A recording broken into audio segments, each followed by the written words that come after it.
ជំរាបសួរបងប្អូនជាទីរាប់អានថ្ងៃនេះខ្ញុំសូមបញ្ជាក់ជូនបងប្អូនតិចថារាល់ការបង្ហាញរុក្ខជាតិឱសថទៅកាន់បងប្អូនដែលកំពុងតែទស្សនាហ្នឹងគឺគោលបំណងរបស់ថ្នោត5ដើមខ្ញុំចង់ឲ្យបងប្អូនស្គាល់ថារុក្ខជាតិហ្នឹងគឺជារុក្ខជាតិដែលអាចប្រើប្រាស់សម្រាប់ការផលិតជាឱសថបានហើយជាផ្នែកមួយនៃការផលិតជាឱសថហើយគេដៅក្នុងការជួយទៅលើអីគេបាទមិនមែនឲ្យបងប្អូនយករុក្ខជាតិដែលខ្ញុំបង្ហាញហើយតែមួយមុខហ្នឹងយកទៅហូបហើយទទួលបានប្រសិទ្ធភាពទេពេលខ្លះរុក្ខជាតិខ្លះវាអាចប្រើតែមួយមុខពីរមុខ3មុខអញ្ចឹងទៅវាអាចជួយទៅលើសុខភាពរបស់យើងដែរប៉ុន្តែរុក្ខជាតិខ្លះអត់ទេអញ្ចឹងណាប្រៀបដូចជាយើងស្លអញ្ចឹងយើងត្រូវការគ្រឿងដែលមានគ្រប់ឧទាហរណ៍ដូចជាស្លម្ជូរគ្រឿងសាច់គោអញ្ចឹងវាត្រូវមានសាច់គោជាគោលវាត្រូវមានតកួនវាត្រូវមានគ្រឿងដាក់គ្របអញ្ចឹងទៅវាទទួលគុណភាពទទួលបានរសជាតិដែលឈ្ងុយដែលឆ្ងាញ់ដែលយើងពេញចិត្តយ៉ាងណាមិញចំពោះថ្នាំក៏ដូចគ្នាដែរតើតែយើងមានកម្រិតវាថារុក្ខជាតិនេះគេដាក់កម្រិតប៉ុណ្ណេះក្រាមរុក្ខជាតិនោះគេដាក់កម្រិតប៉ុណ្ណោះក្រាមឬក៏ស្មើភាគហើយរុក្ខជាតិហ្នឹងគេយកពីអីគេយកពីស្លឹកគេយកពីសបកគេយកពីឫសគេយកពីមើមគេយកពីប្លុកត្រួយឬក៏គេយកពីគ្រាប់ឬក៏យកពីសាច់ផ្លែឬក៏យកពីក្លឹមបាទគេធ្វើរបៀបហ្នឹងទៅយើងផ្សំទៅមានគុណភាពចឹងហើយបានជាបងប្អូនមួយចំនួនគាត់ឈឺគាត់ព្យាបាលអត់ជាគាត់តាមដាននៅលើ social media ប៉ុណ្ណឹងរុក្ខជាតិឱសថសម្រាប់ព្យាបាលប៉ុន្តែនៅពេលដែលគាត់ឃើញគេផ្សព្វផ្សាយថា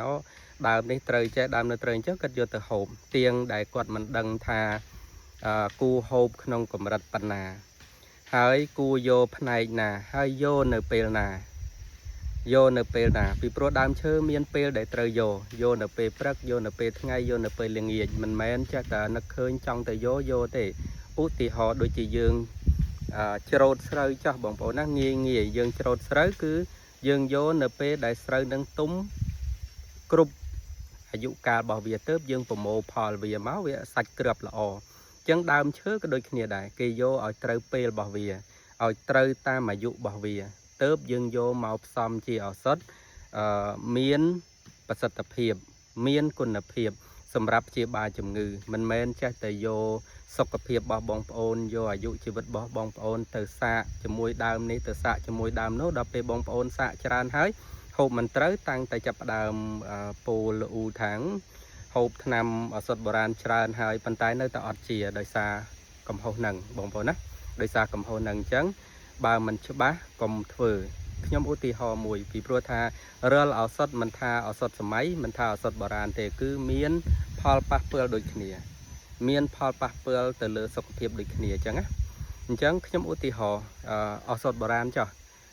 គ្រាប់ស្លែងធាតុពិតគឺយើងអាចជួយទៅលើជំងឺខ្សោយបេះដូងបងប្អូនខ្លះគ្រាប់ស្លែងពុលជួយខ្សោយបេះដូងមិនអត់យល់បាទអញ្ចឹងគ្រាប់ស្លែងក៏គេអាចប្រើជាថ្នាំបានដែរដោយមិនពុលបាទគឺគេយកទៅគេលិញវាសិនគេទម្លាក់ជាតិពុលរបស់វាសិនទៅគេយកទៅប្រើអញ្ចឹងណាឬក៏មួយទៀតឧបមាថាមើមប្រង់ឬក៏ក្ដួចអញ្ចឹងក្ដួចដើម្បីយើងអាចយកមកហូបបានតើយើងត្រូវធ្វើក្ដួចហ្នឹងរបៀបម៉េចដើម្បីអាចយកមកហូបបានដូចចាស់ពីដើមគាត់សម័យខ្មែរក្រហមហ្នឹងគាត់យកក្ដួចមកហូបហ្នឹងគាត់មានរបៀបមានវិធីសាស្ត្ររបស់គាត់បានយកក្ដួចហ្នឹងមកញ៉ាំបើសិនជាយើងញ៉ាំស្រស់ទាំងម្ដងវាលមាស់កហើមកអីចឹងទៅបាទអញ្ចឹងណាបងប្អូនបាទអញ្ចឹងតោងតែបងប្អូនយល់ពីរឿងអស់ហ្នឹងចាំសម្រាប់ចិត្តប្រើប្រាស់ឬក៏បងប្អូនពេញចិត្តឱសថបុរាណណាមួយបងប្អូនគួរតែទំនាក់ទំនងទៅគាត់សួរនាំគាត់ឲ្យបានគ្រប់ជ្រុងជ្រោយទៅចាំយើងសម្រាប់ទិញពីគាត់អញ្ចឹងណាកុំឲ្យចេះតែគេប្រាប់ថាដើមនេះត្រូវថ្នាំពៅសាដើមនោះត្រូវថ្នាំពៅសាដើមនេះព្យាបាលកាពះសាដើមនោះព្យាបាលកាពះសាប៉ុន្តែទៀងដែលយើងមិនដឹងថាគូប្រើកម្រិតប៉ុណ្ណាយកនៅពេលណាហើយដាំវារបៀបណាដាំឲ្យពុះ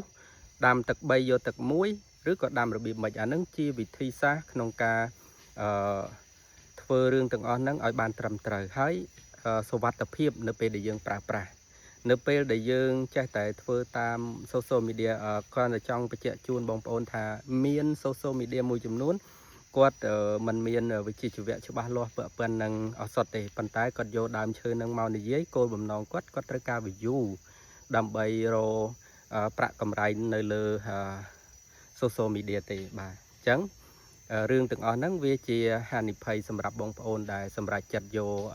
រុក្ខជាតិដែលគាត់ណែនាំហ្នឹងយកទៅប្រើអញ្ចឹងណាបងប្អូនបាទអញ្ចឹងក្នុងទីនេះខ្ញុំសូមជាយោបល់ជូនបងប្អូនប៉ុណ្ណឹងហើយប៉ះសិនបើបងប្អូនមានជំងឺបាទចង់ព្យាបាលឲ្យជាសះស្បើយអាចទំនាក់ទំនងមកថ្នោត5ដើមយើងខ្ញុំបានខាងខ្ញុំមានថ្នាំព្យាបាលរលាកកាពះពោះវៀនមានថ្នាំព្យាបាលរោគស្ត្រីធ្លាក់សមានថ្នាំព្យាបាលឬដងបាតមានថ្នាំព្យាបាលសុខភាពផ្លូវភេទឬក៏ខ្សោយប្រព័ន្ធតម្រងនោមបាទឬក៏បងប្អូនមានបញ្ហាលើសជាតិស្ករឬក៏បងប្អូនមានបញ្ហាជំងឺសួតក៏ខាងថ្នោត5ដើមយើងខ្ញុំមានដែរបាទអញ្ចឹងសូមអរគុណហើយប៉ះសិនបើបងប្អូនឃើញថាឱសថរបស់ខ្ញុំមានផលប្រយោជន៍ចំពោះមិត្តរបស់បងប្អូននៅក្នុងបណ្ដាញសង្គមកុំភ្លេចជួយ like ហើយនឹងជួយ share ខ្ញុំមួយផងដើម្បីឲ្យទៅដល់បងប្អូនដែលគាត់ចង់បានរឿងដែលពិតប្រាកដសម្រាប់ការព្យាបាលរបស់ពួកគាត់បាទសូមអរគុណ